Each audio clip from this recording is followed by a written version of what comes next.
2025년 2월 17일 코믹북 등 현재 매체를 통해 나오고 있는 루머, 바로 캐리비안의 해적 6번째 영화를 통해 조니 뎁이 잭 스패로우 선장으로 복귀한다는 이야기인데요. I'm so sorry, were you still talking? 역시 조니 뎁 특유의 이 껄렁껄렁한 캡틴 잭은 진짜 대체 불가긴 하다. 여하튼 이 캐리비안의 해적은 현존하는 해적 영화 중 가장 유명한 영화 시리즈로 지난 2017년인 5편 죽은 자는 말이 없다 개봉 이후 다음 6편의 제작이 이미 결정된 상태였는데요. 하지만 메인 주연이었던 조니 뎁이 법원 소송전에 휘말리고 또 코로나가 전 세계적으로 유행하며 현재 제작 자체가 미뤄지고 있는 상황이죠. 그래서 오늘 영상에서는 레전드 시리즈 중 하나인 캐리비안의 해적 6편 제작 상황은 어떻게 되어가고 있는지부터 캐스팅 루머까지 알아보도록 하겠습니다. 그리고 마지막으로는 또 다른 레전드 후속작이자 최근 예고편이 공개된 주라기 월드 리버스까지 분석해볼게요. 그럼 바로 시작합니다. 일단 이번 6편의 소식을 전하기 위해선 먼저 잭 스패로우 역의 조니 뎁 이야기를 안 할 수가 없는데요. 사실 이 영화는 제목은 캐리비안의 해적이지만 사실 캐리비안의 해적은 잭 스패로우이고 잭 스패로우는 조니 뎁이다 라고 해도 거의 무방할 정도죠. 하지만 2018년 앰버 허드가 조니 뎁에게 가정폭력을 당했다고 주장하며 법적 분쟁이 발생했고 결국 디즈니는 그를 캐리비안의 해적 시리즈에서 공식적으로 하차시키기에 이릅니다. 그런데 조니 뎁이 대부분의 재판에서 승소하고 화가 단단히 났던 우리 대평님, 다시는 디즈니와 일하지 않겠다고 공언해버리죠. 그렇게 조니 뎁이 연기하는 잭 스패로우를 더 이상 볼 수 없는 줄 알았지만 2022년 크라켄 더 박스라는 한 유튜브 채널에 캡틴 잭으로 분장한 조니 뎁이 출연합니다. So, Captain Corey, terribly sorry, missed out on this. Meant to say it, forgot to say it, didn't say it. Gonna say it now. Saying it, I'll say it.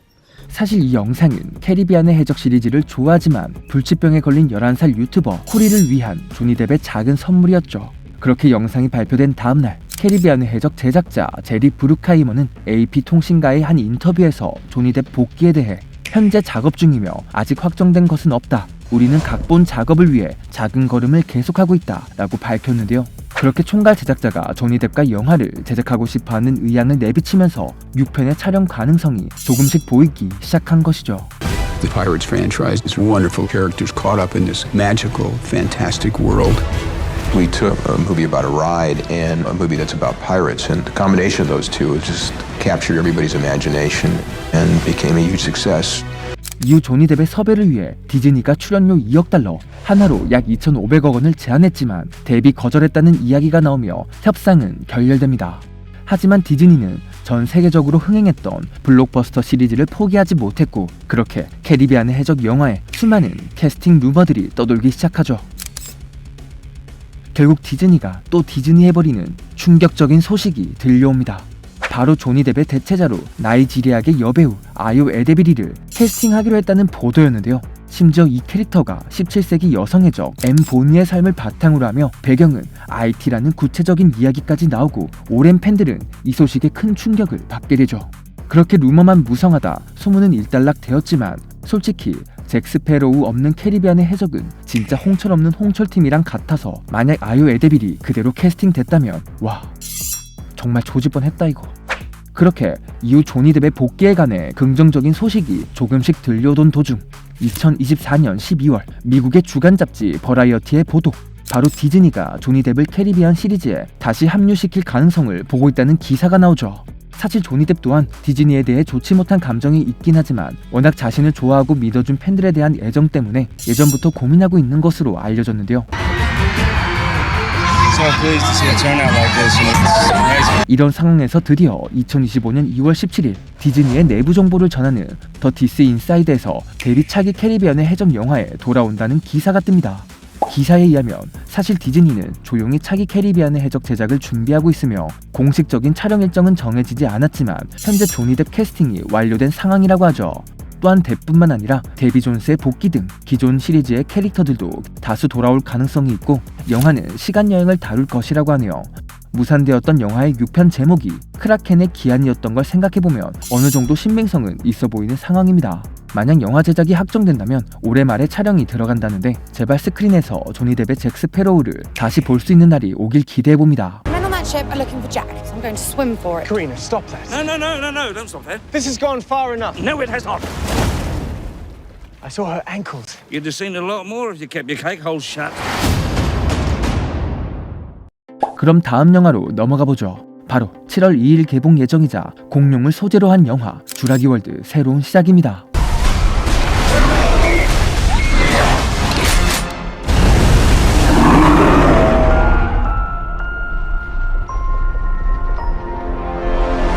아니 근데 요새 보면 영화는 계속 나오는데 제목은 왜 맨날 시작이냐?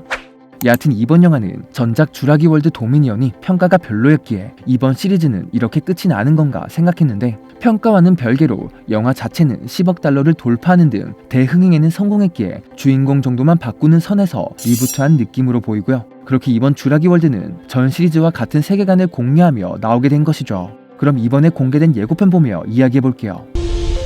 This would be a medical breakthrough that could save countless lives. It comes from the largest dinosaurs on the planet. Oh my god. 먼저 현재 지구의 공룡 상황. 바로 도미니언 5년 이후 지구의 환경은 공룡에게 적합하지 않다는 것이 밝혀졌고 그렇게 공룡들은 일부만 살아남게 되었죠. 결국 공룡들은 자기들이 번영했던 시절, 즉 인간들의 손길이 닿지 않는 곳 적도 지역에서 겨우 명맥을 이어가고 있었는데요. Fortunately for us, all these species exist in one isolated place. 하지만 여기에 살고 있던 공룡들 중 가장 거대한 3마리의 공룡이 인류 존속에 큰 도움이 될 약의 열쇠를 지니고 있다는 것이 밝혀집니다. We need DNA from the 3 biggest dinosaurs. Do we have to get a sample from an egg? I suppose we could try and get it from the parent, but they're a flying carnivore the size of an F-16. 아마 이 부분은 전작에서 고대 공룡들의 면역 체계를 연구 및 신약을 개발할 계획이라는 뉴스가 있었는데 이 떡밥을 이번 영화에서 해소하려고 하는 것 같고요. 그렇게 공룡들의 DNA를 확보할 팀을 꾸리게 됩니다. 먼저 우리에게 블랙 위도우로 유명한 바로 스칼렛 요한슨이 연기하는 비밀작전 전문가 조라 베넷이죠. Dr. Henry Loomis, this is Zora Bennett, our mission specialist. Sorry, what mission? 또 조라 베넷의 임무에 함께 참여하는 이 남자, 바로 조나단 베일리가 연기하는 인물이자 고생물학자인 헨리 루미스 박사가 등장하고 마지막으로 조라 베넷의 신뢰를 받고 있는 현장 지휘관 덩컨 킹케이드 역에는 마하샬라 알리가 맡아 연기합니다. He's your guy?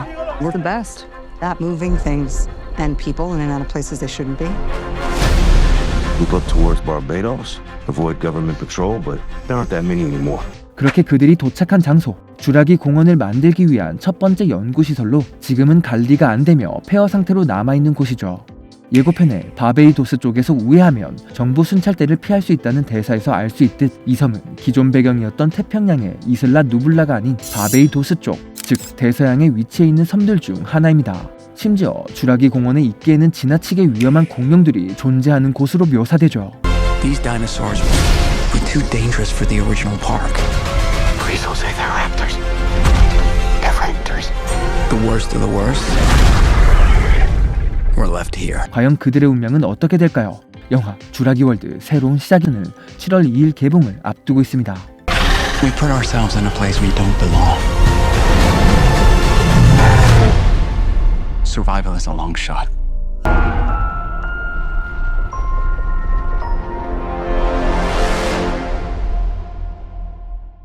일단 이번 영화의 포인트 2가지. 첫 번째, 영화의 제작진. 먼저 이번 시리즈의 부활을 위해 레전드의 시작 주라기의 공원의 각본을 맡았던 데이비드 코앱이 다시 한번 각본을 맡았습니다. 또한 감독으로는 고질라, 로그원 스타워즈 스토리를 성공시킨 가렛 에드워즈 감독이 연출을 맡게 되었죠. 물론 최근의 크리에이터는 흥행 성적이 아쉽긴 했지만 그래도 다른 연출작 모두 충분히 훌륭한 감독이기에 기대를 걸어봐도 좋을 것 같고요. 거기에 스티븐 스필버그가 더 적극적으로 개입한다고 하니 조금 더 완성도에 도움이 될 전망입니다. 그 다음 포인트 2번째, 바로 공룡들의 디자인 변경. 현재 공룡의 디자인은 계속해서 복원되고 있는데 이번 영화에서는 최신 복원도를 바탕으로 고증할 예정이라고 하죠. 또 여기에 에이리언 시리즈, 제모노프, 스타워즈 랭커, 그리고 티라노를 합친 듯한 생김새의 돌연변이 공룡까지 등장하는데요. 이런 모습을 보면 오직 공룡 영화라기보다는 에일리언, 인디애나 존스, 주라기 공원을 섞은 듯한 그런 종합 세트 같은 느낌을 주는데 과연 이 부분이 흥행에 도움이 될지 아니면 독이 될지 그 귀추가 주목됩니다. 오늘 레전드 후속작 영화 소개는 여기까지고요. 저는 매드무비였습니다. 잠시나마 즐거운 시간 되셨으면 좋겠네요.